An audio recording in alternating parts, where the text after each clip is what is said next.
Hey everybody, welcome to DBS Films Podcast. My name is Kel. With me as always is my brother Brendan. Together we make movies with DBS Films. Today's episode, we are talking about why we revisit the concepts we've already done for our movies. I think this is something that is very critical in the sense of a 1.0, 2.0, 3.0 version. And it's really something that you don't see too much in the indie making arena as much, or just the general concept of filmmaking. So we're going to talk about that in this episode and next episode. As always, be sure to take a look at our Discord channel online. Right now, we currently have auditions for our newest feature film. We are calling it The Girl in Cabin 14, and we have made The Girl in Cabin 13. So that's kind of the reason why we are exploring the subject right now. If you're listening to this right now, you can join our Discord channel. You can audition for our movie, and you could potentially be on set with us.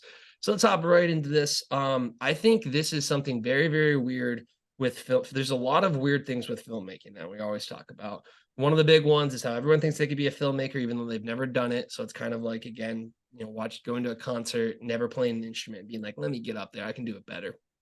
But I think another thing that kind of comes up is filmmakers really try to act like they can come up with a very original, completely never been done concept. And when you really look at all of the other arts, you never really have this level of pushback at some point in times with it, where, a lot of the other arts, again, will go to music making. You kind of build on those fundamentals, you build on whatever the chords are, you build on the notes, you build on the progressions, you build on the scales. You look at painting, you build on the fundamentals, you build on colors, you basically build up what does work. And in filmmaking, you have this weird mindset where people are like, I am completely different and I'm making this completely unique idea. So I think I want to start with that because I think that overall mindset is kind of why people aren't, actively reworking their own idea. They're always searching for that completely lost story that's never been told. Yeah, it's very interesting. And it just comes from the philosophy that you're going to make one movie and someone's going to see it and it's going to do really well and it's going to, promote your career and you're going to make bigger and better movies. Each movie you're going to make a better movie. And unfortunately, it doesn't really work like that. I think what happens is a lot of people look at James Wan, they look at James Cameron, they look at some of these bigger directors who just had, one huge hit and it just catapulted their career. And they think that they can do that. And the problem with thinking about doing that is that basically movies, you're going to work with 100 people during the process if you have a production studio, all the way through. If this is a bigger budget, $1 million budget movie that's not an indie film, you're going to be working with 100 plus people, and each person is going to add their own little uniqueness to the movie. They're going to add their own thoughts to the movie. It's very collaborative, and I do think that a really good movie comes from the team around, the people that made that movie. And it's very difficult to replicate that success because you would have to keep all those people and put them all back. So I think a lot of really good movies, they kind of get lucky. But also, if you go back and you look at the IMDb of a lot of these people who are these one-hit wonders, they've been doing commercial work, they've been writing, they've been doing shorts, they've been doing all this stuff for a very, very long time. So at that point, it's kind of like, well, it's just the right opportunity comes along, the right script comes along. They get the key actors to come in there and the actors do a great job. And it's just a combination of all these things hitting at once that really makes a really good movie. For you to try and replicate that success, especially on the indie level, is extremely, extremely difficult. I'd probably say you have better odds of winning the lottery to, go out there and make an indie darling movie that makes a lot of money, like Paranormal Activity. If you look at the amount of movies that are made for under $1 million that had either huge box office success or just really highly rated movies for under $1 million production budget, you could probably count on one hand how many are there. And yeah, Blair Witch, yeah, Paranormal Activity, but what are the other ones? And there's a lot of people who just don't understand. They're like, oh, that looks low budget, and the budget's $5 million. A lot of Blumhouse movies are like, those are low budget. They're still $5 million. It's the same thing when people say A24 is an indie studio. A24 spent 30 million on the Beau is Bad or whatever that movie that just came out with Ari Aster. So You know, it is what it is, but to make a movie for under $1 million is extremely, extremely difficult, even if you have everything lined up and everything perfect. You know, you're better off making as many movies as possible, get better at this, or at least that's my philosophy. Oh man, shots fired. Bo is bad. You hear that, A24? Let's go. Fisticuffs, baby. Well, But what's the yes, name of that? What's the name of the movie? Bo is afraid. But Bo definitely did do bad in the box office, and he was $34 million, and that is an indie budget according to the Hollywood side of Yeah, things. I And again, apologize, Ari Aster. I apologize for well, that. he is. Ari, Ari's listening right now, so Sorry. sorry about I, that. I do I do respect his work. He's one of my favorite directors, but sorry about that. It's alliteration. It happens. We're gonna leave it in. That's funny. No one's gonna listen. But it is something where that is the case. And I think the other thing I kind of want to like hop right into is like, I think again, I really want to stress how opposite this is of any other creative mindset. Like this would be like you're a sculptor, and if you wanted to you have one idea, let's say it's like a sci-fi idea or something, you spend 5-7 years, developing this concept, but over like you keep getting the budget higher and higher. Most filmmakers think they need to go to the higher budget, get more money, because then, like you said, that would be the big breakthrough. And then they see all that stuff there. When really the smarter one would be make a 1.0 version of this. And we'll talk about the 1.0s. But the thing I want to highlight again is like, this would literally be like if you're a sculptor and you've never made a sculpture before, getting this massive marble thing that you have no experience in sculpting before and saying, all right, I'm going to invest 100 grand in this block of marble. And even though the block is so good and the block could be, core concept or whatever, so good, no clue how to use a hammer and chisel. You have no clue how to actually be a filmmaker. And it just is going to end up being a waste. Whereas I feel like in so many other art forms, because you can practice, you can do it at a much smaller micro scale that no one ever sees. The hard part with filmmaking is you have to show people you're basically learning in this process. And that's why it's such a bad concept to have such a grand scheme when you should really do these 1.0 versions. You want to kind of talk about how that is it just feels so off to me with any other aspect of learning a skill in any other field. Yeah, I think just to stay with your analogy, it would be like someone trying to sculpt a sculpture, but you're telling them how to do it. So you're going to go out there and you're going to try and hire people to pull a really good slab of marble, and you don't know what you're looking for. You don't know what good marble looks like.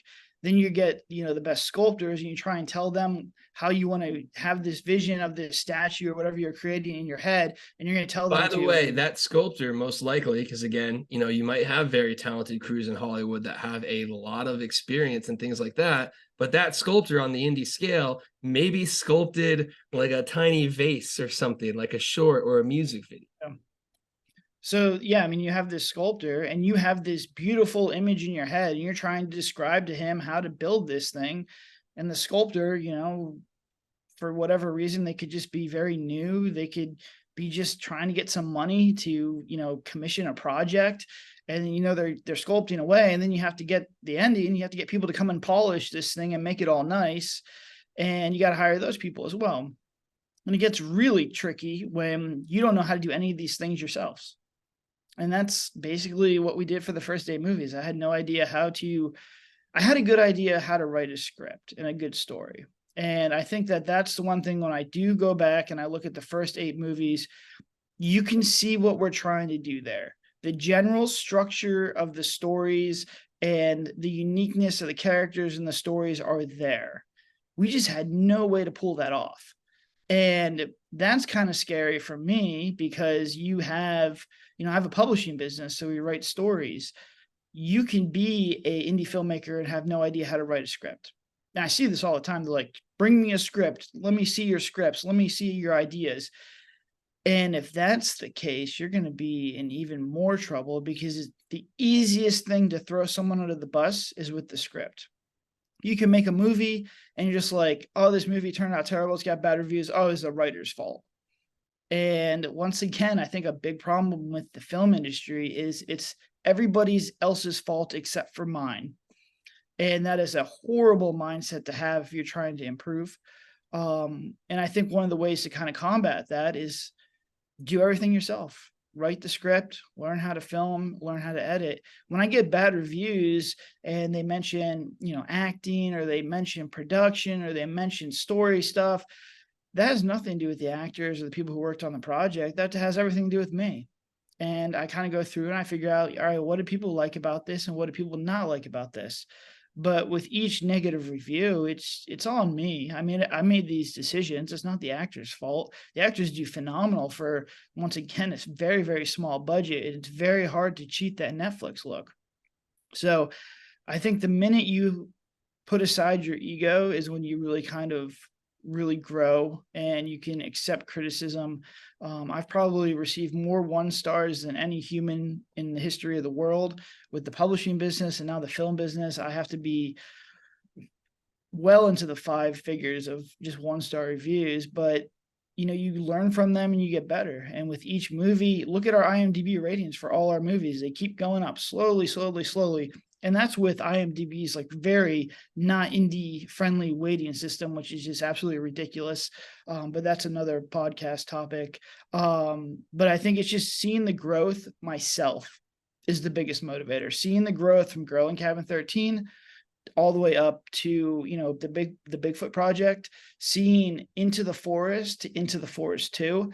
And I think you're going to see the transition will come full circle when you see Girl in Cabin 13 to Girl in Cabin 14, and the growth that we've had really in the past 2 years, which is not a lot of time if you really think about it. Welcome to our 10-part series on why IMBD sucks. That will be a podcast marathon there. So I think what I want to kind of highlight now is the concept of a 1.0. Also, I'm kind of curious when the 1.0 kind of came about, because I feel like we were swinging for the fences pretty early on, like The Invited and things like that. So I think we kind of realized the 1.0, was no matter what because of our budget level. But I feel like we started to understand what a 1.0 was, and then I feel like going into Girl in Cabin 13 was when we really solidified that concept, because we basically, and we'll go through these in kind of the next episode of what we're learning from each one and what we're trying to do. But our first 1.0 was the haunting of the murder house, which was basically the haunting of the suicide house. While we went from found footage to cinematic, that core concept was basically the same, and you can literally pull scenes of what we had there. But explain to the viewers out there what a 1.0 means and why it's so important on the indie level to have this concept, and also where it kind of came about for DBS Films of embracing this concept. Yeah, so the 1.0 is just the first version. The way I see the film industry or DBS Films in itself is almost like how you release software. You have version 1, you have version 2, you have version 3, you have version 4, you have version 5. You keep getting better. You take the things that people like and you change the stuff that people don't like. And a lot of indie filmmakers, a lot of filmmakers in general do not like this. They don't like this. They don't like us doing this. And I've had actors before, especially for Into the Forest 2.0, Horror in the Forest, which hopefully is out soon. We're like, why are you remaking this movie? Well, first of all, it's really not a remake. We're taking pieces and story elements and characters that we liked from the original, and we're making pretty much a completely new story. If you watch Into the Forest and Horror in the Forest, they're two very different movies. And I would reason to say if I gave them different titles, you knew nothing about DBS, they'd be completely different movies. The same thing with Girl in Cabin 14. It's a completely different movie than Girl in Cabin 13. Yes, there's core elements. Yes, there's masked men. But for the most part, the story structure, the characters, everything else is completely different. Haunting of the Murder House, Suicide House, you can't even tell that they're the same concept. And I think a lot of filmmakers need to understand this, that as you get better, don't abandon something that sold really well or did really well. So I would take the stuff you want, and then, make it better, make it your own. And the whole goal, my original goal with the first, when we first started the movie, is to make 12 movies and figure out probably 3 or 4, because usually it's about 20% of your movies are going to make 80% of your revenue. So it was to make 12 movies and then figure out, all right, what 3 or 4 movies worked really well, and then make 12 versions of those 3 or 4 movies. So like 3 or 4 each. And now spend the next couple years doing.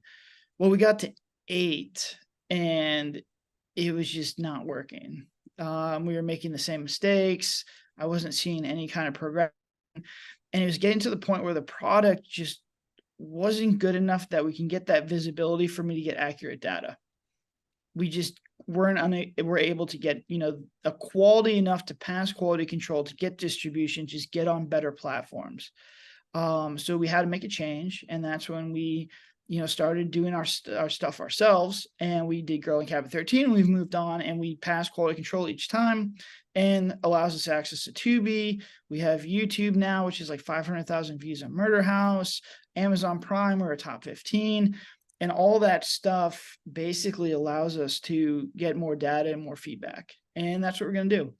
And now I still want to go back and revisit some of the Hateful Eight movies, but really where we're at right now, it's going to 2.0 versions and then probably next year 3.0 versions.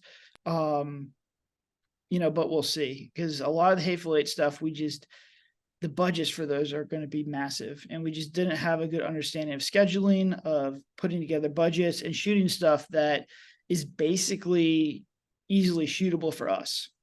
We were so young back then, wide-eyed children of summer with these concepts.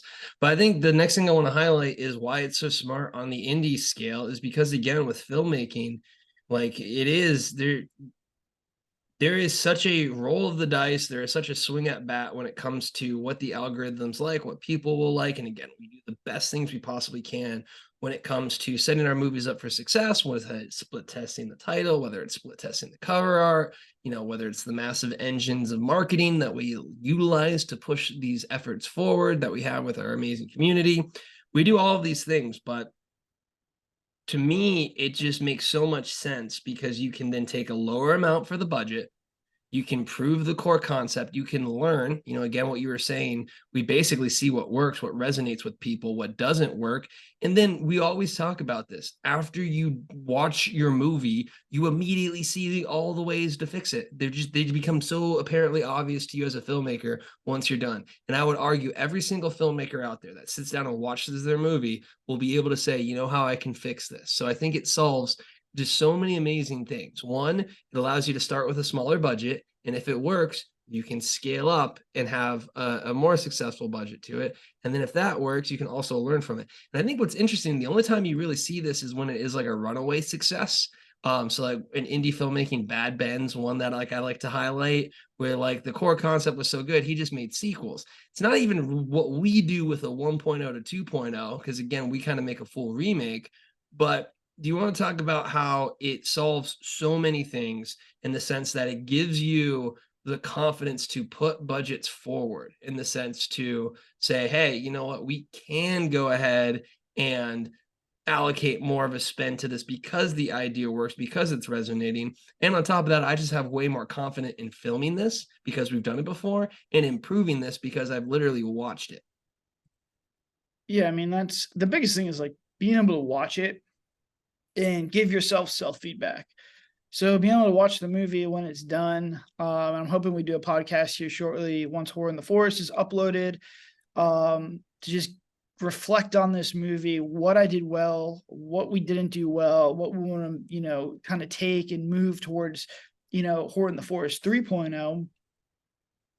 But then it's also just getting feedback from everyone else. What do they like? What do they don't like? And you can only get so much feedback. Like, I try and get as much feedback as possible, through close people, people I trust, from Kel when we were first doing the rough edits, because it's really hard to get an understanding if you don't understand how to edit, or if you haven't really seen a movie in like rough shape before. It can be difficult to kind of give your opinions on it. And then as we polish it and polish it and polish it, we eventually get a Discord cut, and that's when we get most of the feedback. And that's the first time that I get the feedback. But those people are our fans. They like our stuff. So most of them are just like, this is the best movie I've ever seen. Which doesn't really help me too much. It's the same as asking your mother or your family, like, what do they think of the movie? They're like, oh, this is great, honey. You did excellent. The real fun reviews are the Amazon reviews, because the way we market is we're putting these movies out there to people who usually only watch 50 million, $100 million budget movies, and they're watching this because we're right next to Top Gun, and right next to Megan, right next to all these big horror movies, and all of a sudden they haven't seen a movie made for under $5 million before, and they see this, and our trailers are very clickbaity, our headlines are very clickbaity, and people love Cabin, so they click on it, and then all of a sudden, it becomes an issue. So it is what it is, but getting that feedback is super, super beneficial. Oh, 100%. It really is. Again, you make the sculpture, you understand what it is, and now you shoot for the same one in the design there. So, in the next episode, we're actually going to kind of go into a little bit more details of the movies that we're looking at, and then specifically what we're looking at when it comes to Growing Cabin 14 and the remake of the, I guess, 1.5 potentially of what the suicide slash murder house becomes. But again, be sure to take a look at our Discord channel online. We make movies for our fans, with our fans. So if you've ever wanted to be part of the movie making process, we actually have an audition going on right now that you can be part of. And again, if Horror in the Forest is finally out, 2 or a 1.0 or a remake version of Into the Forest, we would greatly appreciate that rent and review, as it means the world to us. But until then, have a good one, my friends.